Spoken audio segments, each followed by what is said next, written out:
Assalomu alaykum, kanalimizga xush kelibsiz. Bugun e'tiboringizga kunjutning foydali xususiyatlarini taqdim etamiz. Kunjut eng ko'p moy beruvchi o'simlik hisoblanadi.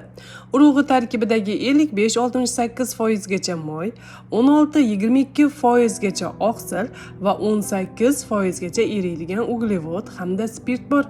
Kunjut moyi oziq-ovqat sanoatida va upa-elik ishlab chiqarishda muhim xomashyo hisoblanadi. Kunjutning shifobaxsh xususiyatlari ham talaygina.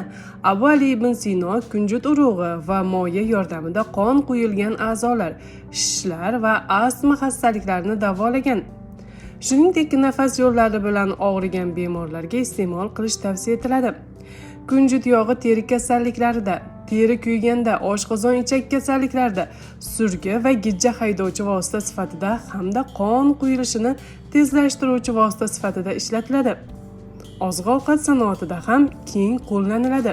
Kunjutga hech qanday qayta ishlov bermasdan o'zini pishirilmagan tabiiy holda iste'mol qilish undagi foydali xususiyatlarning saqlab qolinishiga sabab bo'ladi. Pishirilgan kunjutda esa faqatgina xushbo'y hid qoladi. Undagi kerakli moddalar o'z xususiyatlarini yo'qotadi. Kunjut tarkibida sezamin nomli antioksidant mavjud bo'lib, u ko'pgina kasalliklarning oldini olishda, shu jumladan saraton kasalligida ham ahamiyatlidir. Kunjutning o'ziga xos xususiyatlaridan yana biri, u qon tarkibidagi xolesterin miqdorini kamaytiradi. Mitti ziravor soch va tirnoqlar uchun ham koni foyda. U tirnoqlar mo'rtligi va soch mustahkamligida ham samarali ta'siri ko'rsatadi. Kunjut tarkibidagi tiamin moddasi modda almashinuvi va asab tizimining yaxshi ishlashi uchun samarali.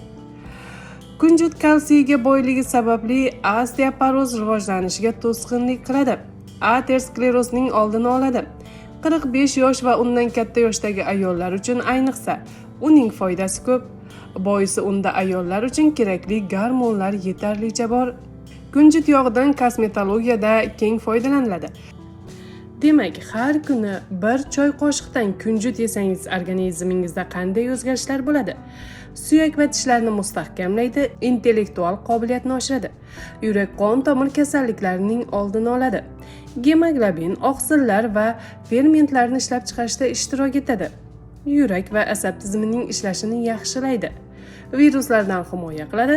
Saraton, revmatizm, erkaklarning bepustligi rivojlanishiga to'sqinlik qiladi. Osteoporoz va son suyaklari kasalliklarini oldini oladi. Buning uchun ertalab och qoringa bir choy qoshiqdan kunjut yesangiz kifoya. Kanalimizni kuzating va yulduzlar hayotidagi eng so'nggi yangiliklardan xabardor bo'ling. E'tiboringiz uchun rahmat.